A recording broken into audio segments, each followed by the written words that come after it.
Olá, aqui quem fala é Michele Camargo, seja bem-vindo a mais um vídeo do nosso canal. E no vídeo de hoje a gente vai falar sobre estática, vetores de forças, resolvendo o exercício e fazendo, a revisão que for necessária. Mas antes disso, gostaria de convidar a curtir esse vídeo, compartilhar esse vídeo e se inscrever no nosso canal. E se porventura nossos vídeos são relevantes para você, eu te convido a se tornar membro do nosso canal, porque como membro, além de nos ajudar, você também tem acesso a materiais exclusivos, até cursos exclusivos, dependendo da modalidade que você escolher. E também deixei na descrição do vídeo um link, tem todos os nossos links, todos os nossos links, termina links, lá na descrição. Você clicando, você vai ver todos os nossos links, nossos grupos, seja no Facebook, no Instagram, para Instagram não tem, nos grupos de modo geral aí, né? Então fica o convite para você dar uma olhada. Bom, sem mais delongas, vamos então aqui ao conteúdo da nossa aula. O exercício diz o seguinte: o gancho da figura está sujeito a duas forças. Determina a intensidade, a direção da força resultante. Bom, daqui a gente está falando de vetores, que a gente já falou que é o tema da aula, né? Mas para a gente poder fazer já uma pequena revisão, dentro da física a gente chama de grandeza. Grandeza é qualquer propriedade física, que exprime uma determinada informação, né? E essa grandeza ela pode ser escalar. Quando eu falo que é escalar, ela só tem módulo. Módulo nada mais é do que um número. É um número, só tem um número. E eu tenho a grandeza vetorial. E essa grandeza vetorial, como a própria pergunta aqui do exercício, ela tem intensidade. Intensidade é uma outra maneira de falar o módulo. E tem direção. Bom, vamos entender qual é a diferença, Quando eu falo que eu tenho 75 kg, eu estou informando a minha massa. Você não precisa de informação nenhuma adicional para entender isso. Por outro lado, se eu falo, eu estou dirigindo a 100 km por hora a partir de São Paulo. Que horas eu chego no Rio de Janeiro? Aí você fala, você faz a conta, sei lá, 500 km, 100 km por hora, vai levar 5 horas para chegar. Mas só que isso não é verdade. Por quê? Vai depender da estrada que eu pegar. Eu tenho que pegar em direção ao Rio de Janeiro. Se eu pegar a Régio Bittencourt, por exemplo, eu vou para o lado oposto. Eu nunca vou chegar no Rio de Janeiro por mais rápido que eu esteja.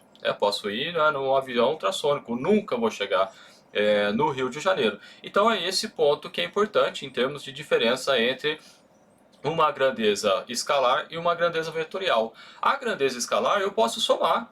Então, por exemplo, eu tenho uma motinha, que essa motinha ela tem capacidade, segundo o manual dela, de 150 kg.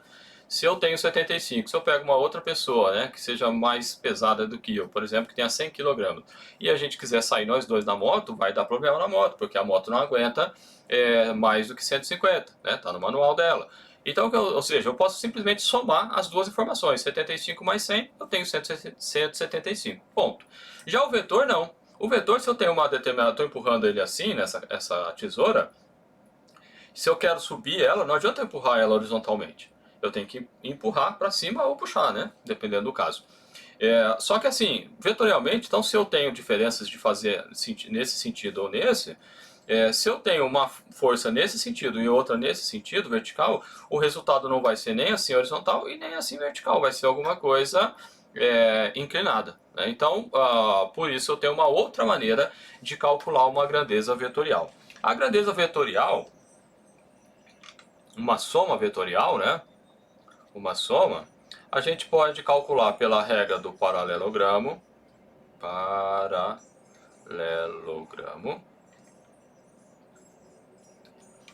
Essa regra aqui, ela utiliza como base as leis de cosseno e seno. A gente vai ver daqui a pouquinho. A gente pode fazer por decomposição de forças. Decomposição. Nesse caso, a gente usa trigonometria para resolver. Seno e cosseno, acaba tendo seno e cosseno, mas não as leis de seno e cosseno, Quando a gente fala lei de seno e cosseno, a gente vai fazer um triângulo. E a gente pode fazer também a soma vetorial, desde que eu tenha uma anotação vetorial. A notação vetorial nada mais é de uma maneira que você escreve já decompondo cada força. Mas isso aí, em momento oportuno, a gente faz, né, uma resolução disso, né? E quando eu faço por decomposição, eu faço uma escalarização, digamos assim, né? Então, quando eu faço a decomposição, eu pego, por exemplo, essa força aqui e transformo ela numa força Fx, F1x, e numa força, pegando aqui a projeção, F1y. Faço a mesma coisa com a força F2, então eu tenho aqui F2x e vou ter aqui F2y. Nesse caso, essas duas forças estão na mesma direção, então eu posso somar. É claro que se ela fosse para baixo, ela seria menos, né? E a mesma coisa F1x, F2x também eu posso somar. E aí eu transformo, né? A vantagem de você fazer decomposição é que eu transformo um vetor em componentes escalares, né? Porque eu vou identificar qual é a direção x, y, z, né? Eu vou fazer essa composição. E uma outra questão, assim, se eu faço pela regra do paralelogramo, eu tenho que fazer uma vez. Eu consigo somar 2 de cada vez. Se eu tenho 3 vetores, eu tenho que fazer primeiro 2, depois eu somo, e assim vai, né? Até terminar todos os vetores. Já pela decomposição, não, eu posso decompor todos, somar todos, né, que eu tenho em cada direção, e depois eu tenho as forças resultantes, né? Calculo a força resultante. Voltando aqui, então o que diz a lei dos cossenos, né? A gente vai ter a força resultante, ela vai ser igual a raiz F1 ao quadrado mais F2 ao quadrado menos 2 vezes F1, F2, cosseno do ângulo formado entre os dois vetores, que a gente vai ver daqui a pouquinho qual é esse ângulo, né? Eu vou destacar ele. E pela lei dos cossenos, o que a gente tem, né? Então aqui é a lei dos cossenos. A lei dos senos, o que a gente tem? Eu vou colocar da forma matemática, para depois a gente determinar quem é quem, né? Então o seno formado oposto, né, ao lado A, é igual a B dividido por seno do ângulo oposto ao lado B, que é igual a C dividido por seno e o ângulo oposto ao lado C. Depois a gente faz isso em forma de F1 e F2 aqui para a gente não se perder. Bom, então resolvendo o exercício, como que a gente faz a regra do paralelogramo, que é o que a gente vai resolver agora? A gente traça uma paralela aqui. Paralela né, aonde você começa paralela aqui para formar o paralelogramo, né? Então paralelo a F2 aqui, paralelo a F1 começando aqui, né? E a força resultante vai ser a diagonal criada por esse paralelogramo. Então aqui seria a força resultante. Então o que eu preciso detectar, né? Qual é o ângulo que eu falei? Lá da lei dos cossenos, o ângulo que é o considerado seria esse ângulo aqui, ó. Esse aqui seria o ângulo θ. Porque eu estou considerando esse triângulo aqui de baixo. Aí você fala assim, se eu quiser considerar o de cima, dá na mesma, o ângulo seria esse aqui e é o mesmo ângulo, né? Seria o mesmo ângulo. Então o que acontece, né? Então o ângulo, quando você calcula a força resultante, é o ângulo sempre oposto, né? Então se fosse F1 seria esse ângulo e assim por diante. Então eu preciso determinar qual é esse ângulo θ. Bom, o que nós temos aqui em termos de informação? Nós temos que esse ângulo aqui entre o x aqui seria x, né? Que seria y. Entre x e y nós temos 90 graus. Então eu tenho 10 aqui, eu tenho o θ. Θ não, eu não marquei nada ainda, né? Eu tenho aqui que eu vou chamar de alfa. 10 mais alfa mais 15 é igual a 90. Então é essa conta que eu posso fazer. Posso até escrever, aproveitar o espaço aqui, né? Então 10 mais alfa mais 15 igual a 90. Então daqui a gente tira que alfa é igual a 90 menos 25. Da onde vem isso, né? 10 menos mais 15, 25, passa para o outro lado menos. Consequentemente, alfa igual a 65 graus. Bom, beleza. Eu tenho o valor de alfa. E daí, né? Mas eu preciso do valor de θ. A soma dos ângulos internos de um paralelogramo, né? Ele é 360. Então o que, que nós temos? Né? Aqui é θ, aqui também é θ, aqui esse lado aqui também é θ. Então eu tenho que 2θ mais 2α, né? Os ângulos são iguais, os opostos, né? É igual a 360. Então aqui eu vou ter que 2θ é igual a 360 menos, né? O 2α está para cá, 2, o alfa vale 65. Então fica θ igual 360. Além disso, estava esquecendo de falar, né? Se você não tem calculadora, você pode baixar um aplicativo, pelo menos no Android eu sei que tem, chamado Droid 48, que é a calculadora HP 48. E essa calculadora 48 HP é da época que eu entrei na faculdade, há 20 anos atrás, né? Mas quebra o galho, né? Ajuda, né? E é claro que tem, se você tiver a calculadora mais recente, melhor ainda, né? Bom, então como que vai ficar? Vai ficar 360 2,65 vezes menos dá 230 dividido por 2, 115. Então eu tenho que θ vale 115 graus. Bom, daqui a gente pode desenhar então o paralelogramo, o triângulo, aliás, né? Então o que, que a gente tem aqui? A gente tem o triângulo, né, que isso aqui é a força resultante.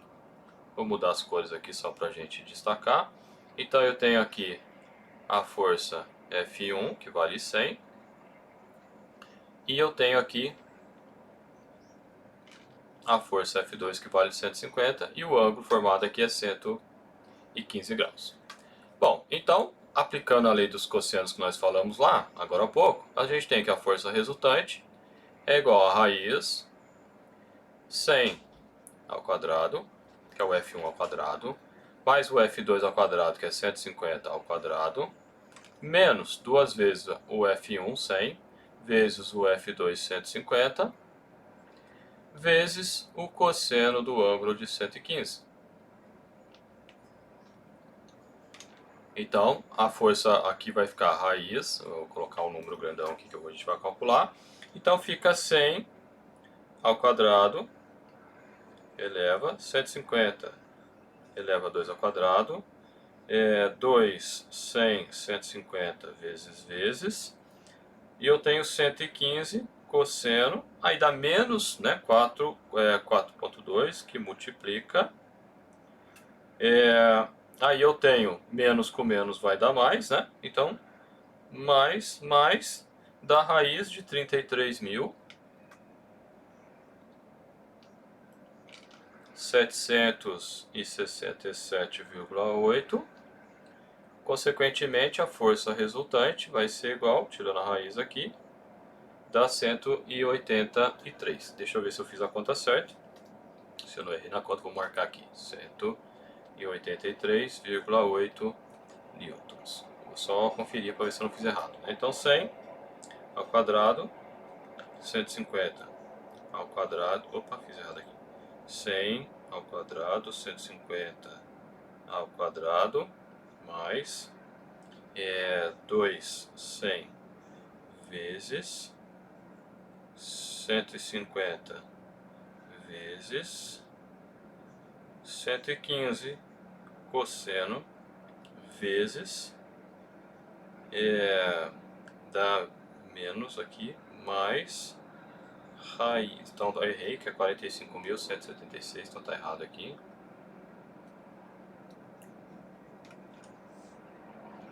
Então assim, a minha sugestão, se você tem dúvidas, né, como usar a calculadora, faça essa conta, depois faça essa, vai fazendo, é o que eu estou fazendo aqui, né, já de uma vez só, né, então tá dando 45.178,55, que é aproximadamente, né, que tirando a raiz, fica 212,5 newtons.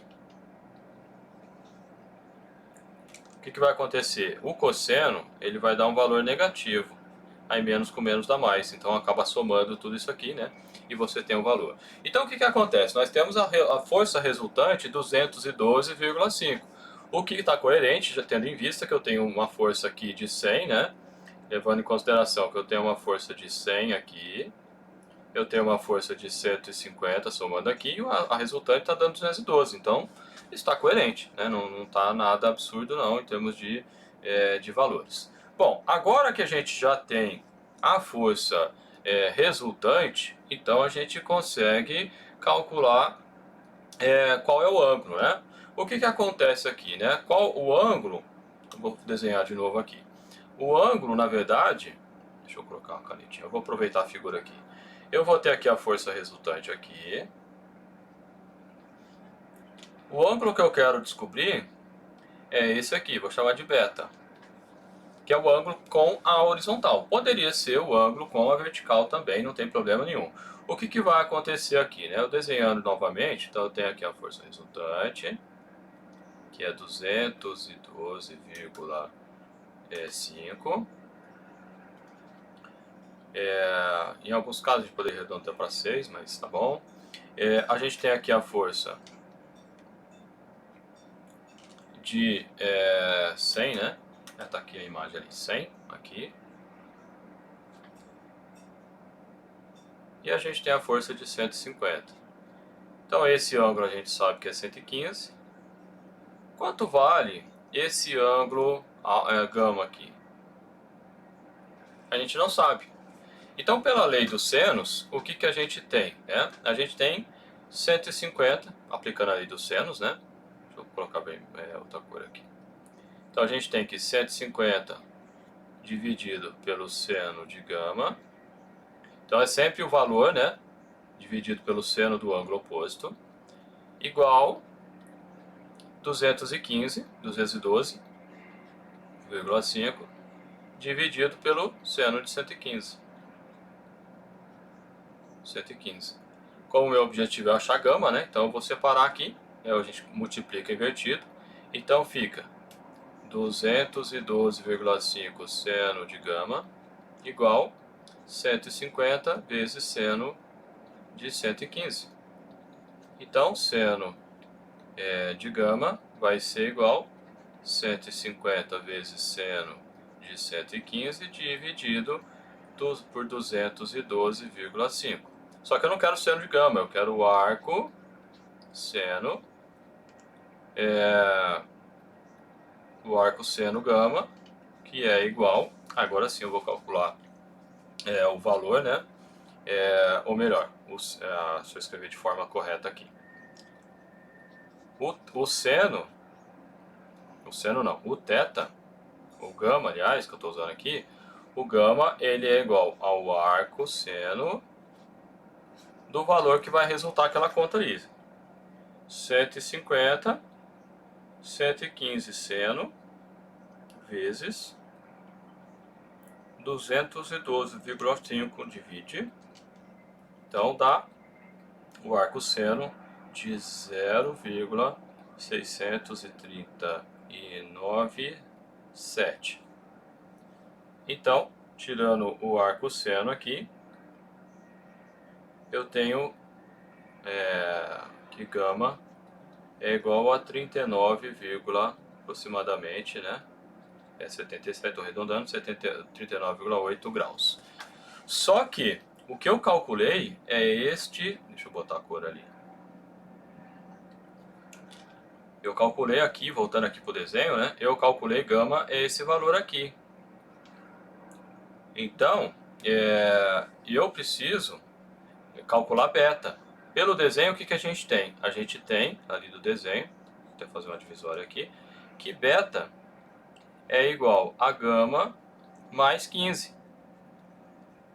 Então, nesse caso, a gente achou que gama é 39,8 mais 15. O beta, então, vai ser igual, somando mais 15 ao 39, 54,8 graus. Então, se eu for querer desenhar, né, o vetor força resultante igual a 212,5, né, formado com um ângulo de 54,8 graus. Então, assim a gente termina. Veja que essa parte de vetor, ela é chatinha. Se veja que essa parte introdutória já é chatinha, imagina quando complica, né? Então é importante você entender bem esse exercício como fazer. Por isso que eu estou fazendo passo a passo, né? Estou fazendo passo a passo justamente para você enxergar todos os pontos importantes da resolução do exercício. E agora eu quero saber de você o que você achou desse exercício. E se você tiver um exercício que queira que a gente resolva, né, acesse lá o link com o final links e mande uma mensagem para a gente. Beleza, pessoal? Um abraço e a gente se vê no próximo vídeo.